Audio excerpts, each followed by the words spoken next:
நம்ம எல்லார் வீட்லயும் ஒரு டைம் பாம் இருக்குன்னு சொன்னா உங்களால நம்ப முடியுமா?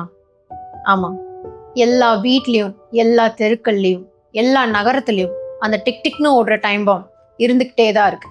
அது உங்க கண்ணுக்கு தெரியாம இருக்கலாம், ஆனா அது எப்ப வேணாலும் வெடிக்கலாம்.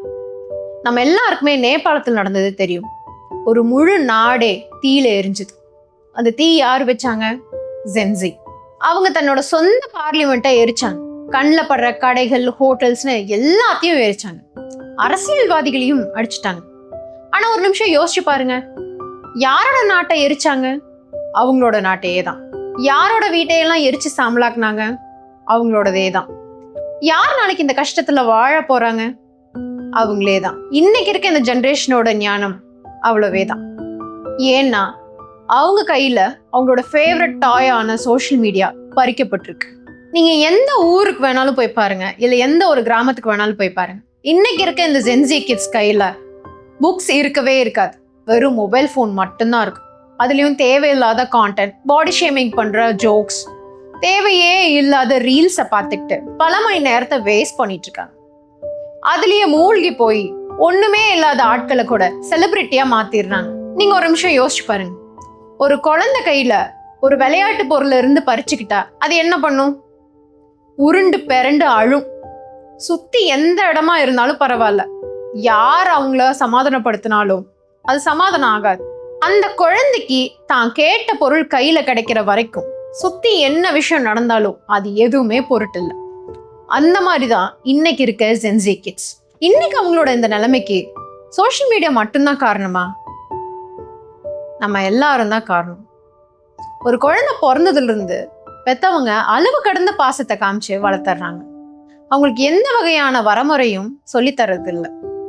என்னதான் அவங்களை ஸ்கூலுக்கு போய் எஜுகேட் பண்ணாலும் எல்லாத்தையும் அவங்க ஒரு இன்ஃபர்மேஷனா மட்டும்தான் பாக்குறாங்க.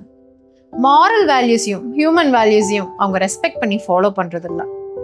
அரசாங்கமும் பணக்காரங்களுக்கு என்ன வகையான அடிக்ஷன் இருந்தாலும் அதை வச்சு அவங்க பிசினஸ் பண்ணிக்கலாம்னு பெர்மிஷன் கொடுத்துட்றாங்க. இதோட ரிசல்ட் கோபம், அகங்காரம், ஆத்திரம், பொறுமையின்மை, சகிப்புத்தன்மை இல்லாத ஒரு தலைமுறைய நம்ம உருவாக்கியாச்சு. பாட புத்தகங்கள்ல நம்மளோட கலாச்சாரம், பண்பாடு, வீரம், அருமை, பெருமை இது எல்லாத்தையுமே அவ்வளவு அழகா சொல்லியிருக்காங்க. ஆனா இன்னைக்கு இருக்க மக்கள் அதை படிக்க விரும்புறது இல்லை. Instagram, social media, Facebook, Twitter இதுல தான் இருக்க விரும்புறாங்க. நம்மளோட கலாச்சாரத்தையும் பண்பாடையும் அவங்க விரும்புறதே இல்லை. அந்நிய நாட்டு கலாச்சாரத்தையும் பழக்க வழக்கங்களையும் ஃபாலோ பண்ணணும்னு தான் அவங்க பின்னாடி தேடி தேடி ஓடிட்டு இருக்காங்க. நம்மளோட ஆதார் கார்டுல இந்தியன்னு பெயர் இருக்கலாம், ஆனா உண்மையாலுமே நம்ம இந்தியனா தான் வாழ்ந்துட்டு இருக்கோமா? ஒரு நிமிஷம் யோசிச்சு பாருங்க. இன்ஸ்டாகிராம் ஒரு நாடா இருந்துச்சுன்னா உங்க மகளோட சிட்டிசன்ஷிப் இந்தியான்னு இருக்குமா இல்ல இன்ஸ்டாகிராம்னு இருக்குமா? பதில் உங்களுக்கே தெரியும். இன்னைக்கு இருக்க இந்த காலகட்டத்துல ஒரு குழந்தை பிறந்ததுல இருந்து அந்த குழந்தைக்கு தேவையே இல்லாத, சம்பந்தமே இல்லாத நூத்துக்கணக்கான விஷயம் அந்த குழந்தைய இன்ஃப்ளூயன்ஸ் பண்ணிட்டு இருக்கு. உதாரணத்துக்கு போன்ல பாக்குற ஒரு சாதாரண ரீல்ல இருந்து டிவியில பாக்குற நியூஸ், விளம்பரம், ஃபேக்கான செலிபிரிட்டிஸ், ஃபேக்கான ஐடல்ஸ்னு எல்லாமே அந்த குழந்தைய ஒரு மிருகமா மாத்திக்கிட்டு இருக்கு. நாம கூடவே நின்று அதை கைத்தட்டி உற்சாகப்படுத்திட்டு இருக்குமே தவிர அந்த குழந்தைய பாதுகாக்கணும் அப்படின்னு முயற்சி பண்றது இல்லை. இன்னைக்கு இருக்க பல குழந்தைகள் நம்ம நாட்டோட பழக்க வழக்கம், பண்பாடு, கலாச்சாரம், திருவிழாக்கள் இதெல்லாம் எதையுமே ஃபாலோ பண்றது இல்லை.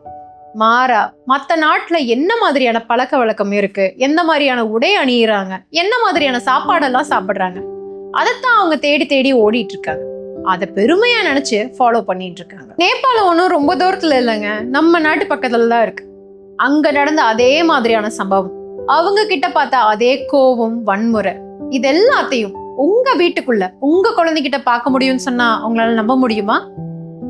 உங்க குழந்தைகிட்ட இருந்து ஒரே ஒரு நிமிஷம் அவங்க போனை வாங்கி பாருங்களேன், அப்ப தெரியும் உங்களுக்கே ஆல்ரெடி உங்களுக்கான போர் ஸ்டார்ட் ஆயிடுச்சுன்னு. இப்ப சொல்லுங்க, உங்க குழந்தைய நீங்க எப்படி காப்பாத்த போறீங்க?